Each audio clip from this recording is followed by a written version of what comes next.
Oke guys, selamat pagi, welcome back to my channel. By the way, air terjun dengan kolam sejernih ini, apa ini di Bogor? Bukan, ini masih di Pasuruan.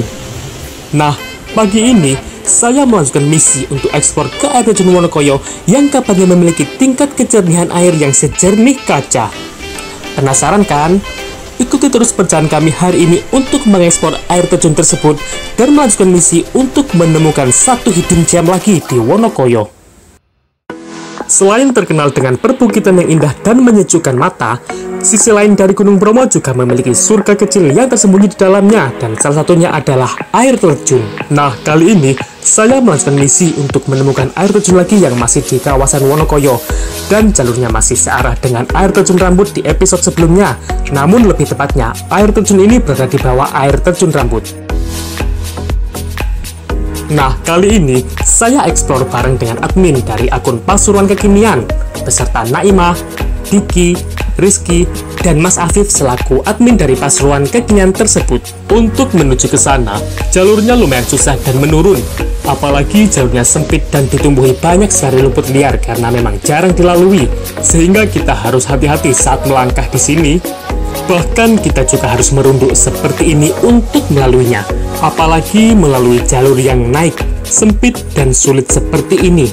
So, kita harus saling bahu-membahu untuk bisa melaluinya bersama-sama untuk menuju ke air terjun. Dan jalur ini merupakan jalur pipa air yang diambil dari sumber Coban Rambut di atas.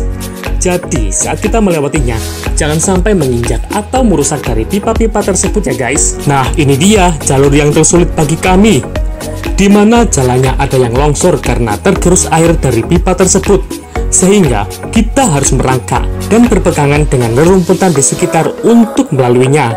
So, kita harus benar-benar ekstra hati-hati saat melangkahkan kaki dan berpijak di sini. Satu lagi jalur yang lumayan susah saat mendekati ke aliran sungai. Kita harus menaiki jalan dengan memanfaatkan dari tumbuhan ini untuk berpegangan karena jalurnya sangat sulit dan licin. Dan akhirnya kita sampai di jalan di mana kita bisa turun ke aliran sungai untuk melaluinya. Airnya seger dan dingin banget, dan pastinya sangat jernih sekali. Dan akhirnya kita sekarang harus melalui dan melewati aliran sungai ini untuk menuju ke air terjun. Gue nggak tahu sih berapa lama kita harus melalui jalur sungai ini. Apa sama dengan air terjun sebelumnya? Tapi ternyata jalurnya terbilang sulit daripada ke air terjun sebelumnya. Di sini lebih banyak ranting di sekitar aliran sungai sehingga kita harus merunduk saat melaluinya. Ya, walaupun begitu, kita merasa senang karena bisa melalui sungai yang segar dan sangat jernih seperti ini. Setelah merunduk di ranting yang lumayan sulit tadi, kini jalurnya mulai tertutupi oleh lebatnya rumput liar di kanan kiri, sehingga kita harus membelah dari rumput tersebut agar bisa melangkah ke depan. Serta kita harus hati-hati pula saat melangkah karena terdapat pijakan yang licin pula di sini. Tapi sih overall kita sangat happy sekali, apalagi saat menjumpai sungai yang jernih seperti ini. So, lelah sedikit terobati saat melihatnya, dan ternyata tak memerlukan waktu yang lama. Kurang lebih 10 menit melalui sungai yang lumayan sulit tadi, kita mulai mendengar dari gemericik air, dan pertanda air terjun sudah mulai dekat.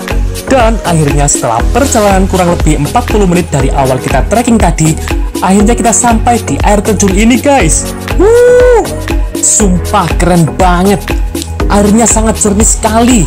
Apalagi saat sinar matahari mulai menyinari kolam ini, membuat dasarnya pun terlihat dengan sangat jelas. Tak hanya jernih dan indah, airnya pun sangat seger banget. Jadi tak sabar untuk bisa merasakannya dengan mencuci muka sembari melepas lelah setelah perjalanan yang lumayan menguras tenaga tadi.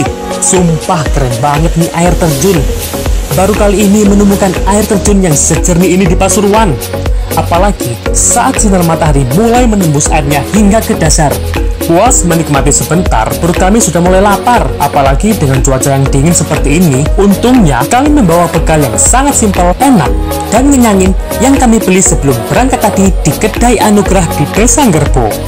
Oh iya, kali ini kami membawa dari menu andalannya, yaitu nasi bakar, es buah, serta cemilan ringan yang kami beli di sana. Nasi bakarnya sungguh nikmat, enak, dan simpel sekali karena bisa kita bawa kemana-mana dan pastinya sangat menyenangkan. Apalagi es buahnya yang juga segar dengan irisan berbagai macam buah yang lengkap. Sungguh nikmat menikmatinya, apalagi di tempat yang sekece ini.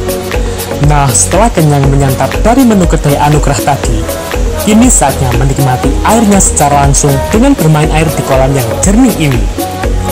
Wow, sungguh segar dan dingin sekali saat semua badan mulai masuk ke dalam air. Rasanya dinginnya berasa langsung menusuk hingga ke tulang. Namun segar banget karena airnya berasal dari sumber langsung. Terlebih lagi, berada di ketinggian sekitar 1700 mdpl.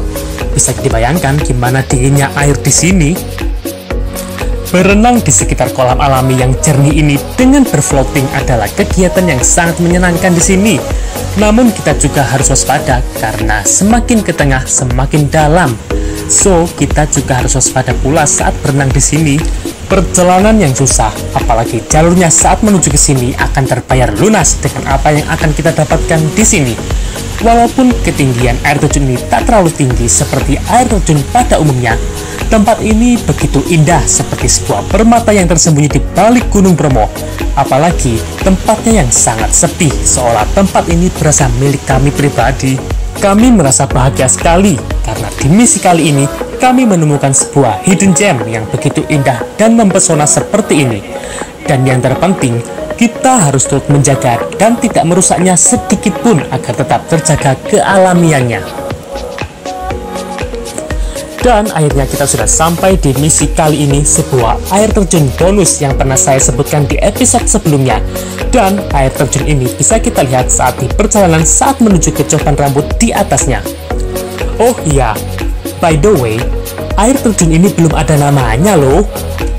Bahkan kita sudah pernah tanya pada warga lokal. Katanya sih cuma coban saja.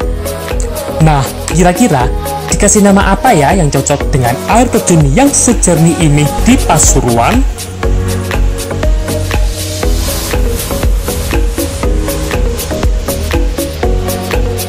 Sebenarnya di area perbukitan ini banyak sekali air terjun yang tersembunyi. Bahkan keberadaannya pun jarang diketahui seperti coban rambut ini. Air terjun di tingkatan ketiga yang memiliki kolam alami terbesar di sini, serta coban kecil di samping coban rambut yang sangat eksotis, coban bonus yang kami eksplor hari ini, serta coban yang tertinggi di kawasan sini yang sempat ku eksplor dengan Nu dan gagal karena medan yang sangat sulit sekali saat menuruninya. Dan kalau dipikir-pikir sih, di kawasan sini sama seperti di kawasan air terjun Aling-Aling di Pulau Bali, di mana dalam satu kawasan terdapat beberapa titik air terjun yang indah dan memiliki keunikannya tersendiri. So, jadi gimana guys? Mau pergi jauh-jauh untuk bisa menikmati air terjun dalam satu kawasan kalau di Pasuruan punya seperti itu? See you next trip, dan kita bakal explore lagi di salah satu hidden gem lagi di kawasan sini di episode selanjutnya.